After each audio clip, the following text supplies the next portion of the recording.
Hotel त्रिवेणी fish festival 1 November ते 20 November 2025। सुरमई, baby सुरमई, पापलेट, रावस, Fronx, मांदेली, खेकडा फिश फेस्टिवलचा आनंद घ्या। हॉटेल त्रिवेणी, बाळूमामा मंदिरा शेजारी, आदमापूर। संपर्क 9921 5053 आणि 9221 6053।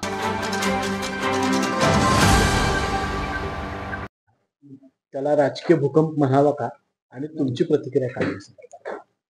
राजकीय भूकंप जर बऱ्याच झाला तर तो संबंधित घाडगे गटाच्या कार्यकर्त्यासाठी आणि मुस्लिमांच्या कार्यकर्त्यासाठी आहे, आमच्यासाठी काय तो भूकंप नाही। काय सांगाल एकूणच कालची ही जी घडामोड घडलेली आहे, खरं तर निवडणूक ही कार्यकर्त्यांसाठी खरं तर ही निवडणूक असते, पण नेत्यांनीच आपलं संधी साधूपणा केलेला आहे, काय नाही असं यातून दिसतंय। खरं म्हटलं तर आमच्या तालुक्यात कुठलाही गट असला कार्यकर्त्याची चर्चा करून निर्णय घेतोय, पण यावेळी त्यांनी म्हणलेलं अतिशय गडबड त्यांना झाली।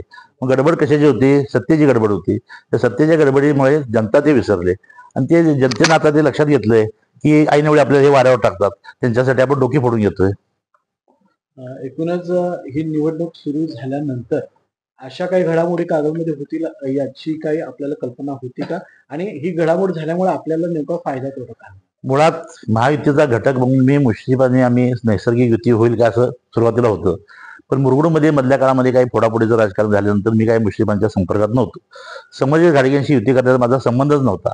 पण स्थानिक पातळीवरचे संबंधित घाडग्यांचे आणि आमचे कार्यकर्ते मात्र एकमेकांशी चर्चा करत होते आणि मग त्या काळामध्ये त्यांची चर्चा कधी झाली माहिती नाही, त्यामुळे मी काही तोंड कशी पडलेलो नाही, त्यांचे कार्यकर्ते आणि समर्थक तोंड कशी पडलेले। आपण कागलमध्ये पाहिलं की मंडलिक विरुद्ध मुश्रीफ अशा प्रकारचे संघर्ष पाहिला, मंडलिक विरुद्ध घाटगे असा संघर्ष पाहिला। आता एक वेगळ्या पद्धतीचा संघर्ष कागलच्या राजकारणात पाहायला मिळेल का? कारण आपण पाहिलं की मंडलिक गटाला एकाकी पाडण्याचा प्रयत्न या सर्व निमित्तानं झालेला।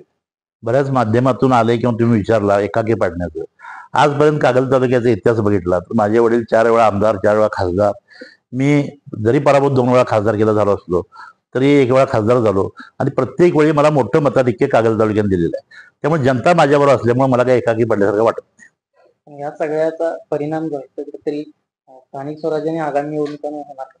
आता सध्या स्थानिक स्वराज्य संस्थेच्या निवडणुका चालू आहेत, त्यानंतर कधी 2-3 वर्षानं सहकार्याच्या निवडणुका 1 वर्षाभरात येतील, त्यानंतर लोकसभा येईल, विधानसभेत त्यावेळी बघू, पुलाखालनं बरंच पाणी वाहून जाईल। पण आत्ताची सध्याची परिस्थिती बघितली तर निश्चितपणानं लोकांना हे आवडलेलं नाही आणि लोक ठामपणानं माझ्या मागे उभं राहतात।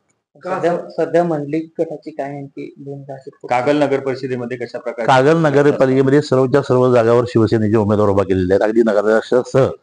मुरगुड नगरपालिकेला नगराध्यक्षासह सर्व उमेदवार उभा केलेले आहेत, पण तिथं भारतीय जनता पक्षाची आमची युती होणार आहे। त्यामुळं त्यांना काही जागा आणि मग राहिलेल्या जागा आमच्या अशा पद्धतीची युती तिथं होणार आहे। आणि प्रवीणसिंह पाटील जे माजी नगराध्यक्ष आहेत त्यांच्या पत्नींना शिवसेनेमध्ये येऊन त्यांनी उमेदवारी स्वीकारलेली आहे, त्यामुळे मुरगुडला शिवसेनेचा नगराध्यक्ष 100% होणार। कागलला जी परिस्थिती बदलत जाणार आहे त्यानंतर मी तुम्हाला सांगू शकेन, पण आज मी तिला असं वाटतंय की कागलला सुद्धा आमचं सत्ता येऊ शकते। पण मतदारांवर याचा काय परिणाम होईल का या सगळ्या राजकारणाचा? कागल तालुक्यातला मतदार आणि नागरिक फार सजग आहे राजकीय दृष्ट्या, म्हणतात त्याला राजकीय विद्यापीठ म्हणतात। केवळ नेते इकडून तिकडे जातात म्हणून काय राजकीय विद्यापीठ म्हणत नाहीत, पण कागल तालुक्याची जनता काय करायचं हे ठरवते। आता याचा प्रत्यय यावेळी सुद्धा येईल। मुश्रीफांनी नेमकं असं का केलं असं वाटतंय? काय त्याच्यामध्ये कारण असतात? म्हणजे तुमचं काय परीक्षण आहे? मुश्रीफांना वाटते तळायात आपल्याला आमदार राहायचं आहे आणि जोपर्यंत आपलं आयुष्य आहे तोपर्यंत आमदार राहायचं, मग प्रत्येकाबद्दल जमून तशा युत्या करायच्या आणि युती झाल्यानंतर त्याला बाजूला ठेवायची, त्यांची पद्धत आहे, वापरा आणि फेकून द्या। समर्जित घाटगेंना हा गट राखून ठेवण्यासाठी त्यांनी हा असा प्रयत्न केला असं वाटतंय? केला असेल, त्यांचं मत मला काय माहिती नाही।